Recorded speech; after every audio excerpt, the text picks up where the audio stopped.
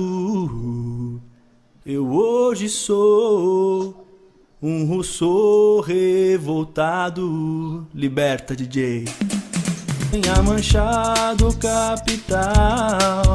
Gostei quando que no meu relembrava o bom selvagem ali, na paixão caçar, vivendo emoções nas ações morais que apesar das vibrações vivia o amor em todas as relações. Infelizmente no virou, o ser humano em sua cultura se desgraçou. Bem que enxerguei, algo atrapalhou, o egoísmo então brotou, perdendo sua fé naquela visão que deram bola para a ilusão. Na hostilidade a miséria enfim surgiu, quando lavei as mãos e decidi abandonar. Nova ideia me animou aqui na rua, um contrato social que permita nova consciência e mudança no olhar. Mas meu sonho não vai terminar, um dia encontraremos a paz, se o contrato social vingar. Nova sociedade surgirá sem zica. Mas meu sonho não vai terminar, bem como renúncia pelos demais. E depois que a miséria acabar, celebraremos o pacto entre iguais. Mas meu sonho não vai terminar, se o homem for capaz, se o próprio interesse renunciar. Nova sociedade surgirá sem zica. Mas meu sonho não vai terminar, um dia encontraremos a paz. Toda lei então gerará liberdade e todos iguais. Mas meu sonho não vai terminar, se o homem for capaz, se o próprio interesse renunciar. Nova sociedade surgirá sem zica. Mas meu sonho não vai terminar, um dia encontraremos a paz. Toda lei então gerará liberdade e todos iguais.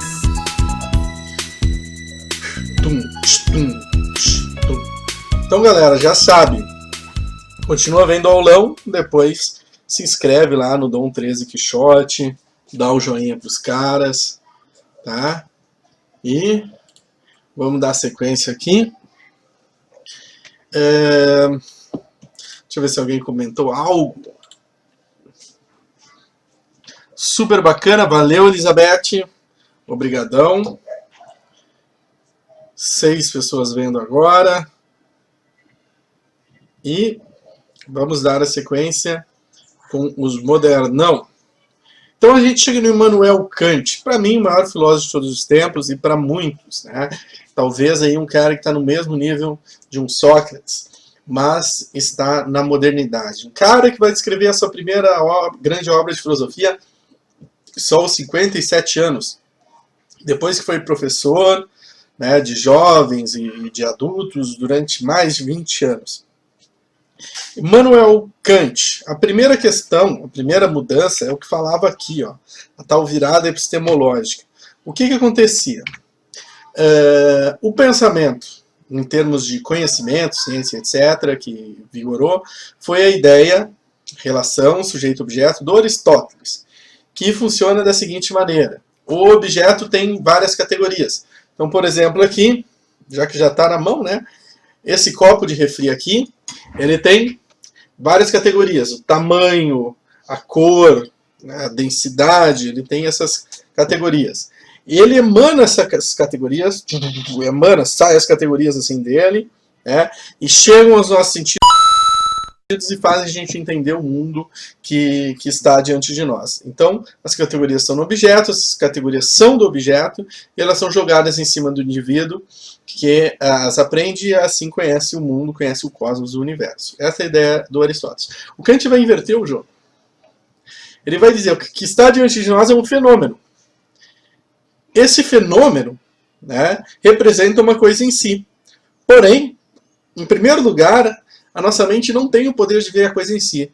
Os nossos sentidos, o tato, o olfato, a visão, a audição, nos dão a condição de entender apenas o fenômeno da coisa que se coloca diante de nós. Esse fenômeno não tem categorias nele.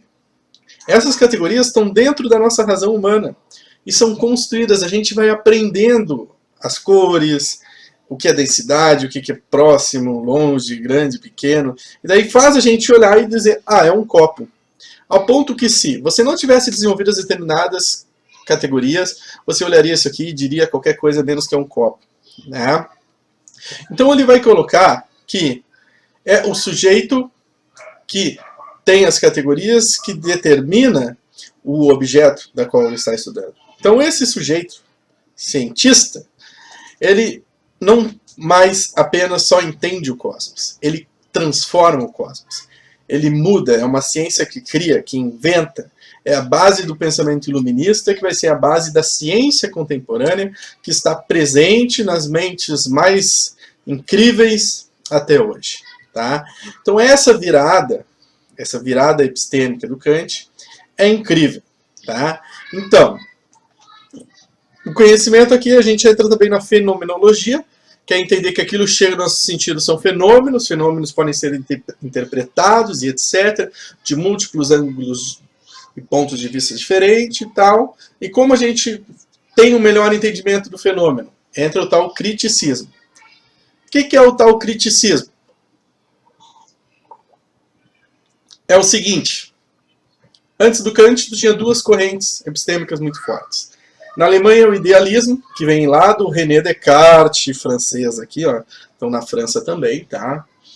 O idealismo vai dizer que é através dessa racionalização que eu chego às melhores ideias. Ou seja, eu vou perguntando os porquês e etc, eu vou chegando às melhores ideias. Vou duvidando de tudo e tal, vou chegando às melhores ideias, através da lógica e tal.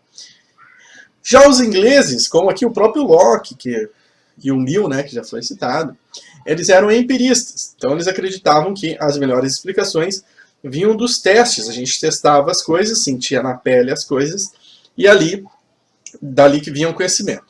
Tá? Que o conhecimento esse da razão seria enganador, enquanto os idealistas diziam que esse conhecimento do empírico, da pele, seria enganador. Tá? Então eram pensamentos diferentes e excludentes. O Kant teve tempo para ler e estudar muito bem os dois pensamentos. Morava numa cidadezinha do interior da Alemanha, que hoje nem mais é Alemanha, é Rússia, né? A Kreuzberg.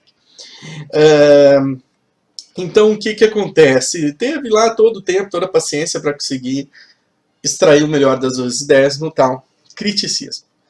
Que vai dizer que as nossas ideias precisam sim da experimentação empírica. Só que a experimentação empírica por si só não nos diz nada, essas ideias depois precisam ser racionalizadas através de um método, que é o procedimento de toda a produção científica contemporânea até hoje. E os avanços, bom, se você está me ouvindo num computador, no celular, pela internet, manda um salve para o tio Kant, tá? E tem aí também a ideia do dever, a ética do Kant seria uma ética do dever. Devemos agir pelo dever, e o nosso dever é com a humanidade. Daí tinha a formulazinha do tal imperativo categórico, que é bem simples. Age de tal maneira que tua ação possa se tornar uma máxima universal. Então, como eu sei se eu estou agindo ética ou não? Eu faço o teste. Se todas as pessoas do mundo agissem daquela maneira, o dever com a humanidade estaria sendo cumprido? A vida em sociedade estaria sendo melhorada? Se a resposta for sim, é ético. Se a resposta for não, não é ético. Claro que vai ter outros desdobramentos, vai ter todo um problema, né? Então, é o dever. Devemos agir pelo dever, o nosso dever com a humanidade. É a ética do Kant, o tal imperativo categórico. tá? Cante. Então, vamos de Don Quixote de novo? Cante comigo que esse vídeo fenomenal, esse vídeo mudou a minha percepção sobre o Kant. Uma pena que eu fechei, né? Vida de gado, povo marcado, povo feliz, vamos lá. Dom Quixote, Dom 13 Quixote, né? Dom 13 Quixote, Kant. Cadê o Kant, cara? É o melhor vídeo. Vídeo que mudou minha percepção sobre Kant. Mas nosso sonho não vai terminar. Coisas do ao vivo, tá? Ah, veio. Cadê o Kant, meu? Os caras devem ter colocado Kant em todas as indexações, né? Daí...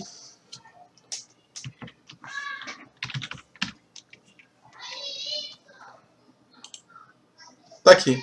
O que podemos conhecer? Que é justamente o criticismo e tal. Vamos lá. Não, propaganda do Netflix. Stranger Things.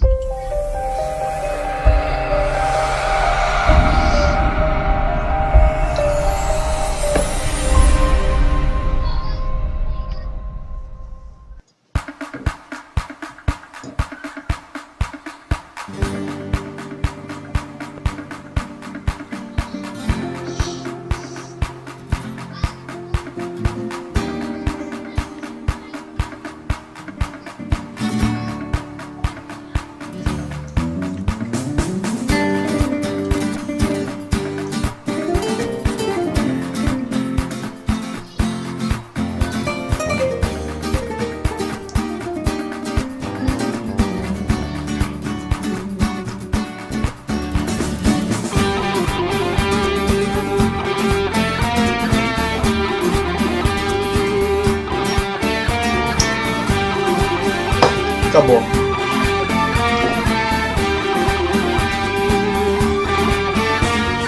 Baby, eu sei que é difícil entender o processo árduo do conhecer. Tanto foi dito sobre a razão e os sentidos que só chegaram a uma ideia radical. Por isso eu digo e vou responder: oh Lord, o que podemos conhecer?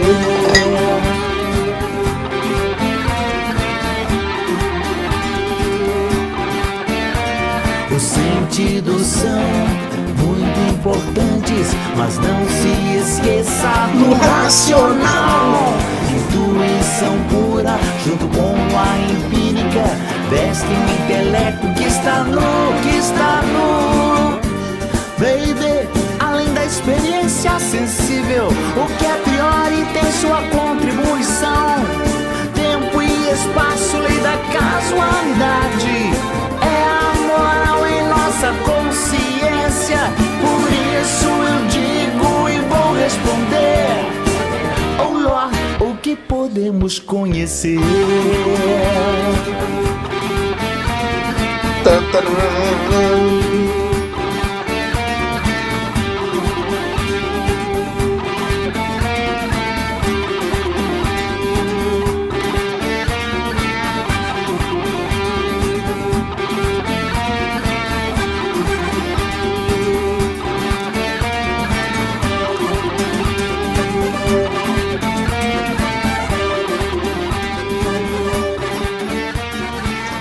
Oh Lord, o que podemos conhecer?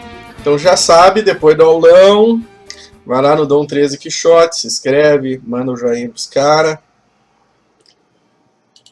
E, tem o Nietzsche aqui, eu sei, toda hora eu passo pelo Nietzsche aqui, o Nietzsche virá. Nietzsche. Vamos ver aqui o que temos aqui, se alguém interagiu. como eu posso utilizar as ideias de Kant na redação? Usando um pouco da tua experiência, esse aqui a Milena perguntou, independente do tema, tá, Milena? Como que tu pode usar as ideias do Kant? A importância das tuas experiências empíricas, sensíveis na tua vida, né? Porém, passando aí pelo filtro da racionalização, chegando a uma ideia crítica, né? Ou seja, no momento ali de tu opinar com razão, com argumentos, com fundamentos, com porquês, já vai estar usando um pouquinho do Kant. Claro, se por acaso a redação envolver aí os temas do conhecimento e etc., aí pode usar muito mais. Se for a questão da ética, essa questão do dever, né, que eu falei antes do vídeo, né, também, né, se todas as pessoas agissem como deveriam, e daí como as pessoas deveriam agir? As pessoas deveriam agir em prol da própria humanidade. A ideia dos direitos humanos, né, que inclusive agora nem é mais obrigatório botar na redação do Enem, a redação tu pode dizer que Stalin matou foi pouco, esse tipo de coisa aí, vão aceitar, sei lá se vão, mas tem gente que entrou na justiça nessa direção, né. As ideias dos direitos humanos bebem muito de Kant. Inclusive a ONU, né, a ideia da ONU, que é quem em 1948 criou lá a Declaração dos Direitos Humanos, né, a instituição ONU foi pensada pelo Kant. É os direitos dos povos, o Kant falava. Então assim, é um cara super presente aí para a redação do Enem. E o Pedro Soares está perguntando como pode explicar melhor o imperativo categórico. O imperativo categórico é uma forma, sabe uma forma de bolo? Né? Uma forma, ou uma fórmula, como tem a fórmula de química, de física, a qual eu faço o teste para saber se algo é ético ou não é ético. Qual é a forma? A forma é assim. Age de tal maneira que teu pensamento possa ser uma máxima universal. Tá? Essa é a forma. Então, tu age de determinada maneira, sei lá. Por exemplo, assim, soltar peido no ônibus. Eu posso peidar no ônibus? Bom, se todas as pessoas peidassem no ônibus, todas as pessoas do mundo peidassem no ônibus, o mundo seria melhor ou pior? Isso colaboraria com a humanidade? Bom, eu não gostaria de andar nesse ônibus que todo mundo peida, já começa por aí. Então é algo que a gente já tem que ficar suspeitando que tende a não ser ético. Claro que a gente tem que se aprofundar muito mais na discussão. E isso a gente pode pensar para qualquer coisa, das mais banais, como peidar no ônibus, ou até as mais complicadas, como, se eu preciso mentir para defender um amigo e tal. Então é uma discussão muito, muito longa. Mas é isso, é uma formazinha, age de tal maneira que tua máxima pode ser usada como máxima universal, e isso vai estar de acordo com o teu dever é com a humanidade, né? A forma vazia, tu coloca o conteúdo, que seria uma ação hipotética ali, se couber dentro daquele conteúdo, ou seja, a vida vai seguir numa boa, vai ficar até melhor, é uma indicação que deve ser algo ético. Se transbordar, é a tendência a não ser algo ético. Porém, tem vários problemas, tem vários desdobramentos, ele mesmo reformula mais alguns desdobramentos do imperativo categórico. É um prato cheio para a filosofia, para o direito e etc. Deixa eu ver isso ali. A Elizabeth mandou um super bacana. O Pedro Salles também mandou uma boa aula. Agradeço vocês. A Elizabeth falou: acho feia uma redação que agride os direitos humanos, não é? Com certeza, né? Com certeza. Tu pegar, por exemplo, dizer que determinadas pessoas não devem ter direito à educação, que é até curioso, por quê? Tu ter liberdade de expressão é um dos direitos humanos. São 30, né? São 30, a Declaração de Direitos Humanos, você pega no próprio site da ONU, barbadinha, qualquer um pode ler.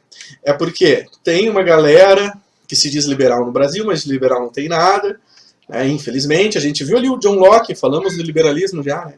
Que é uma galera que acha que direitos humanos é algo ideológico. E não é. Direitos humanos são deveres básicos que o ser humano deve ter, direitos básicos que os seres humanos devem ter, e deveres básicos que os governos devem ter com os seus cidadãos, né? Então, assim, falta um pouco de leitura, cara. Se eu não me engano, a declaração completa são 15 páginas. Eu aposto que essa galera não leu a declaração. Tá? Depois, para os interessados, embora seja uma linguagem bem técnica, no canal Filosofia Hoje, aqui do YouTube, nosso canal do YouTube, tem um curso completo de direitos humanos. Tá? Vamos voltando então aqui para falar daquele cara que vem repercutir as ideias do Kant, que é o Hegel.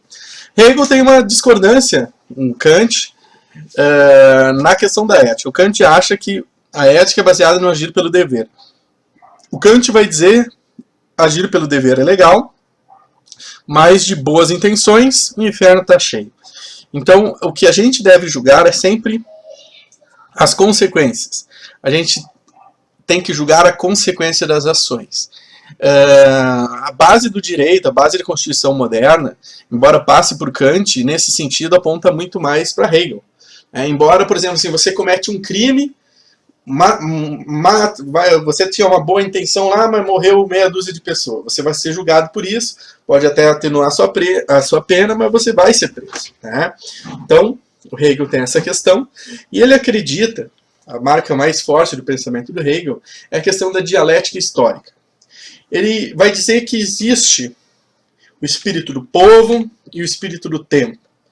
O espírito do povo é a cultura, né? A cultura e aqueles outros fatores tradicionais de um povo.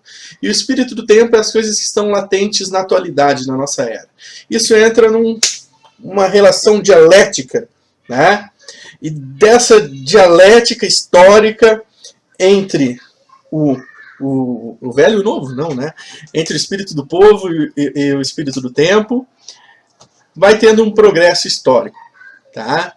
E vai gerando todas as mudanças históricas que já aconteceu na humanidade e que ainda acontecem até hoje. O mais louco e criticável dessa ideia do Hegel é que tudo isso migraria para um fim. Ou seja, a bomba atômica, o genocídio do Stalin, a câmara de contração, os campos de extermínio do Hitler, tudo isso teria um motivo que aponta para um fim da história que é bom, que é lindo, que é maravilhoso, quando todos os problemas vão se resolver. Tá? Então isso é meio, eu acho assim, meio, até cruel, né? Eu acho isso até meio cruel, mas é uma das ideias do Hegel. Tá?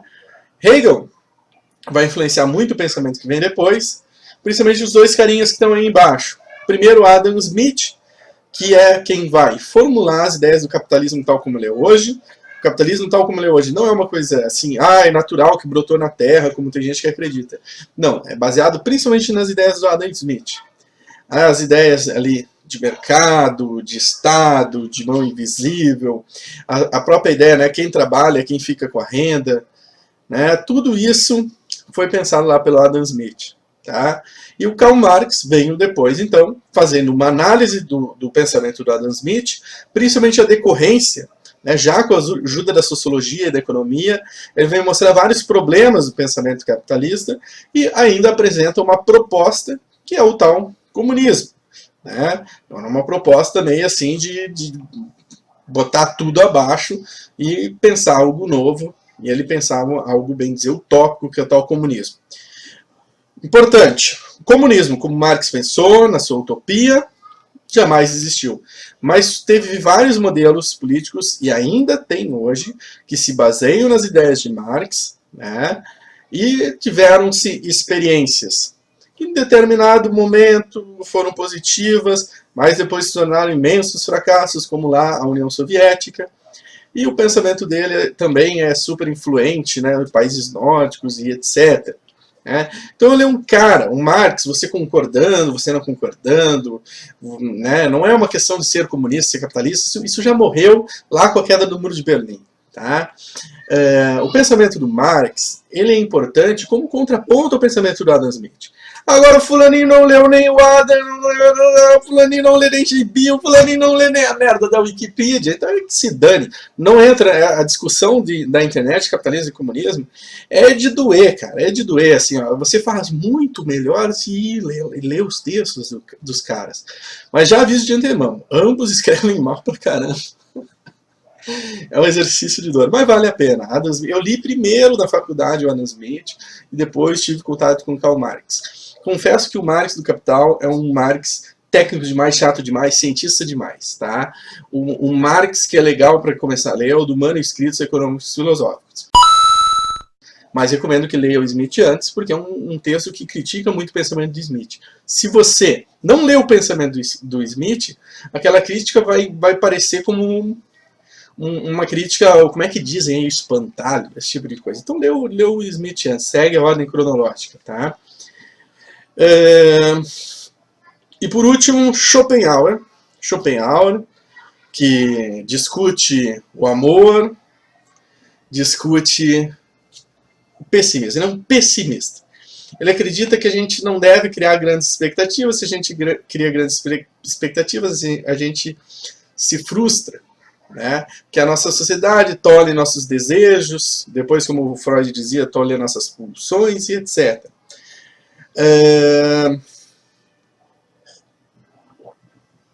Schopenhauer escrevia muito bem, vale muito a pena ler Schopenhauer, até que não é da filosofia, porque ele escrevia magnificamente bem. E então, toda hora aparece lá uma frase do Schopenhauer na internet. Um cara, talvez eu acho junto com Nietzsche, é o que mais frases dele aparecem na internet, né?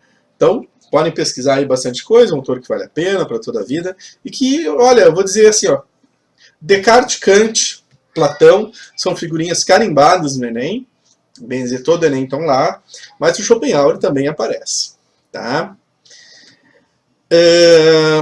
Seguindo aqui então as correntes, né? Se a filosofia, essas correntes já brilhavam na filosofia moderna, na filosofia contemporânea, a coisa vai ficar ainda mais plural. A diferença basicamente é o seguinte: na filosofia moderna, todos esses caras aqui, eles tinham a ideia de pensar um grande sistema e através desse grande sistema compreender os problemas do mundo e do ser humano e resolver eles, tá? Então a filosofia moderna é uma filosofia sistemática.